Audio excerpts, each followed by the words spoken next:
2004 में जब प्रशांत किशोर की पार्टी जन स्वराज ने वाइल्ड कार्ड एंट्री मारी थी, तब लोगों की उम्मीदें बहुत ऊपर थी।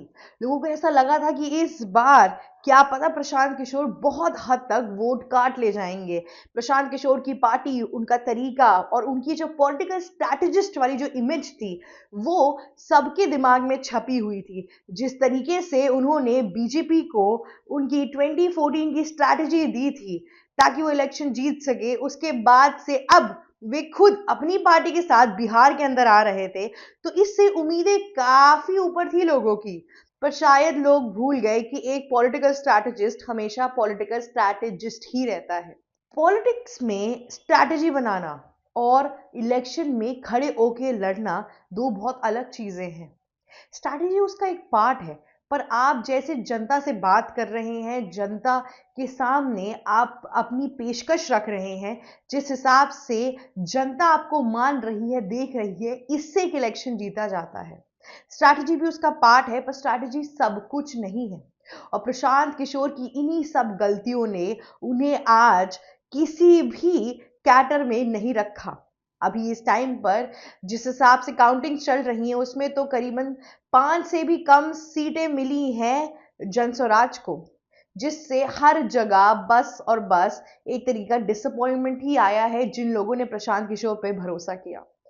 आइए बात करते हैं कि किस तरीके से और क्या हुआ कि प्रशांत किशोर का इंटेलेक्ट, प्रशांत किशोर की नीतियां, उनका जो जातिवाद था, उनके अलग अलग तरीकों की जो टेक्निक उन्होंने अपनाई थी इस इलेक्शन को जीतने के लिए, उसने काम नहीं किया।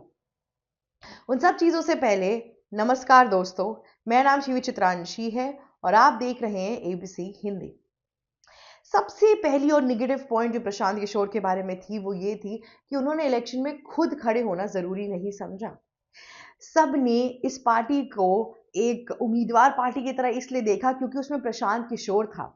लोगों को लगा कि प्रशांत किशोर अगर खड़े होते इलेक्शन के अंदर तो नेक्स्ट सीएम बन सकते थे, पर फिर भी वो खड़े नहीं हुए।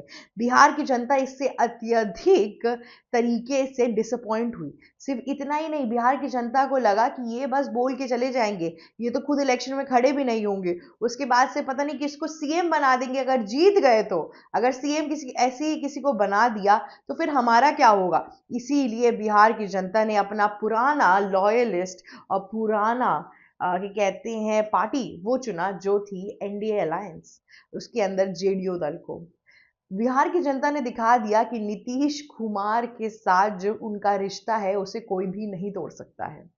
इतने लोग आए, प्रशांत किशोर ने अपनी स्ट्रैटेजी अपनाई, उन्होंने एजुकेशन पे बात की, माइग्रेशन पे बात की, इंडस्ट्रीज लाने की बात की बिहार के अंदर। लेकिन एक चीज में वो चूक गए, उन्होंने अपने हर एक स्पीच में ये बोला कि मैं दलितों का ये करूंगा, मैं दलितों का वो करूंगी। तो मेरा प्रशांत किशोर से एक सवाल है, क्या बिहार के अंदर सिर्फ और सिर्फ दलित समाज है?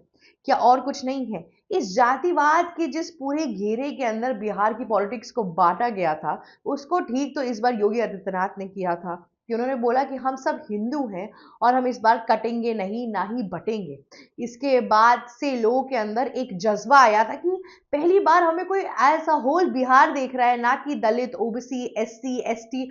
और प्रशांत किशोर तो स्टार्ट से लेके एंड तक सिर्फ और सिर्फ दलित समाज की ही बात करते रह गए। दलित समाज को क्या मिल रहा है, दलित समाज को ये हो रहा है। तो इसकी वजह से उनके जो क्रीम वोटर्स थे, जो और सारे वर्ग और कास्ट के थे, वो भी पीछा छुड़ाने लगे उनसे, वो भी उनसे एक यू टर्न लेने लगे, क्योंकि उनको ऐसा लगा कि अरे ये तो सिर्फ एक वर्ग की ही बात कर रहा है और मैक्सिमम ऑफ द टाइम सिर्फ उसी वर्ग के लोगों को ही बेनिफिट करेंगे, जिसकी वजह से काफी इश्यूज भी आए। प्रशांत किशोर की एक और बड़ी गलती थी, प्रशांत किशोर ने अपनी पत्नी क्या स्ट्रैटेजी बनाई थी, क्या किया था। उनको लगा था कि जिस तरीके से बीजेपी को 2014 में जिताया था वैसे ही सब जीत जाएंगे, लेकिन ऐसा नहीं है। उनको लगा कि ये भी एक नया तरीके का कारोबार है जो वो शुरू कर सकते हैं पार्टी खोलकर। पार्टी चली चली नहीं चली तो मैं स्ट्रैटेजिस्ट तो हुई। वैसे ही वो ममता बनर्जी के साथ भी टीएमसी के इलेक्शन में गए थे, साथ ही साथ और भी जगहों पर उन्होंने इलेक्शन कंडक्ट कराया, पर उनको जीत एक ही बार मिली थी ढंग से। अगर मैं बोलूं तो और भी बार मिली होंगी, पर जो अभी रिसेंट टाइम में जिसकी हम बात कर रहे हैं वो उनको मिली थी 2014 के इलेक्शन के अंदर। और उन्होंने इस बार भी यही सोचा था, पर इस बार उनकी कोई स्ट्रैटेजी एज सच काम में ही नहीं आई। किसी भी तरीके का मार्जिन क्रिएट नहीं किया जन स्वराज पार्टी ने, जबकि अच्छा खासा पॉलिटिकल स्ट्रैटेजीज रखा था, इतना कुछ रखा गया था, उसके बावजूद भी प्रशांत किशोर की पार्टी का प्रदर्शन बहुत ही खराब माना गया है इस बार। अब हालांकि आप प्रशांत किशोर से बात करेंगे तो वो सीधा कहेंगे या तो वोट चोरी हो गए, या तो वो कहेंगे कि मैं इस बार का इलेक्शन एम ही नहीं कर रहा था।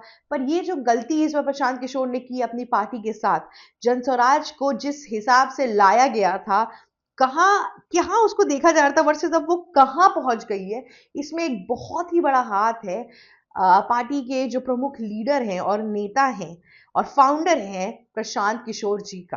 अभी इस टाइम पे प्रशांत किशोर जी ने जैसे बोला था कि मैं जीतूंगा, मैं ये करूंगा, मैं वो करूंगा, अभी इस टाइम पे मुंह के बल गिरते हुए दिखाई दे रहे हैं प्रशांत किशोर। इस टाइम पे जो इश्यूज हैं और जो चीजें हैं वो समझ नहीं आ रही है। लोगों को भी लगा था कि इस बार कुछ अलग सा होगा, पर ऐसा कुछ भी नहीं हुआ।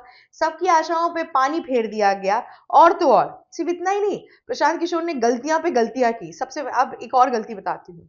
प्रशांत किशोर ने जन स्वराज शुरू तो कर दिया, पर जो जिस कॉन्स्टिट्यूएंसी से वो लड़ने की सोच रहे थे, तो अलग अलग कॉन्स्टिट्यूएंसी में जो वैलिड और लोकल लीडर्स थे उनको उन्होंने टिकट दी ही नहीं, अपने अलग से लीडर्स लाए और टिकट दी, जिससे जनता उन लोगों के साथ कनेक्ट ही नहीं कर पाई। जब वो कनेक्ट नहीं कर पाई तो वो वोट ही नहीं देगी। सिंपल सी स्ट्रैटेजी है ये। लेकिन उन्होंने अपनी पार्टी, अपनी फंडिंग, अपनी चीजों के चक्कर में अलग अलग नीतियां अपनाई, और जिसके तहत जनता जन स्वराज के साथ बिल्कुल भी कनेक्ट नहीं कर पाई। बयानबाजी में तो सब हीरो और प्राइम मिनिस्टर बन जाते हैं, पर असलियत में चीजें कैसी होती हैं ये तो आपको पता ही है। ऐसा ही कुछ जन स्वराज के साथ भी हुआ।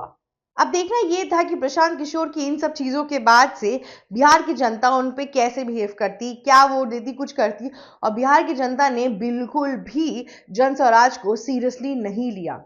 ये सब गलतियों ने प्रशांत किशोर की इमेज को और डाउन ही कर दिया। उनका जो अहंकार था वो तोड़ दिया। जिस हिसाब से वो अपनी इंटरव्यूज और चीजों में बोलते थे कि मैं ये कर लूंगा, वो कर लूंगा, सीएम बन जाऊंगा, ऐसे जनता ने प्रशांत किशोर की गुरूर का चकनाचूर कर दिया।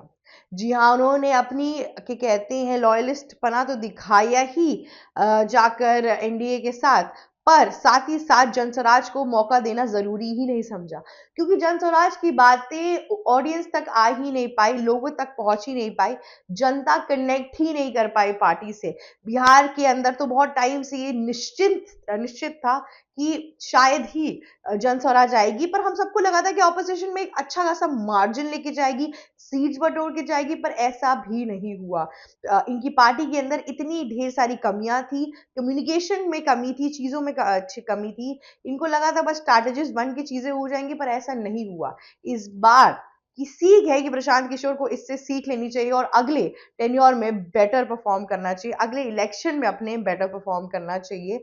पर अभी तो हालात कुछ ऐसे ही थे। दूसरी ओर महागठबंधन की भी बात की जाए तो उनको अब जब वो हार रहे हैं तो वो कह रहे हैं कि वोट चोरी हो गए, बैलेट्स पे खड़े हो गए हैं। पवन खेरा बोल रहे हैं कि ये बिहार इलेक्शन नहीं है, ये बल्कि election commission of India versus Bihar election हो गया है।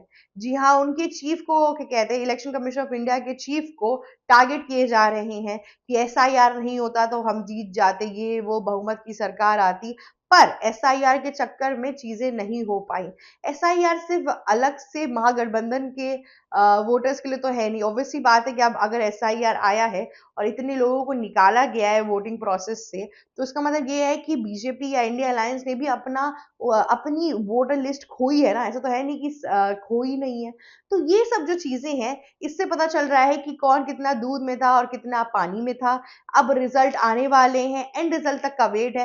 वैसे कौन कहां से लीड कर रहा है ये तो पता ही चल रहा है, पर प्रशांत किशोर और जन स्वराज का जहाज पूरी तरीके से डूब चुका है इस इलेक्शन में।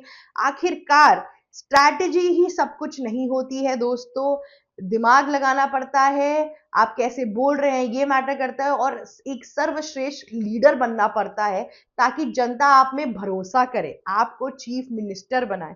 और इन सब चीजों में काफी लैक करते हुए देखिए प्रशांत किशोर। सिर्फ एजुकेशन ही सब कुछ नहीं है, एजुकेशन एक मेजर पार्ट है, पर कनेक्टिविटी भी करना बहुत इंपॉर्टेंट है, जो जन स्वराज ने बिहार की जनता के साथ की ही नहीं, जिसका परिणाम स्वरूप आज हमें देखने को मिल रहा है। आज के लिए बस इतना ही। अगर आपको ये वीडियो अच्छी लगी तो प्लीज़ लाइक, शेयर, सब्सक्राइब और कमेंट करना मत भूलिएगा। हमारे साथ बने रहिए। हम सुबह से बिहार इलेक्शन के रिजल्ट्स रिलेटेड एनालिसिस कर रहे हैं। आप हमारे चैनल की लिंक खोल सकते हैं और आपको हर तरीके का एनालिसिस मिलेगा। कौन कब क्या हो रहा है, कैसे जीत रहा है, इन सब के लिए प्लीज़ एक बार हमारे चैनल को विजिट करें। Thank you so much for watching us. ABC Hindi news, आज ही जुड़िए हर खबर के साथ।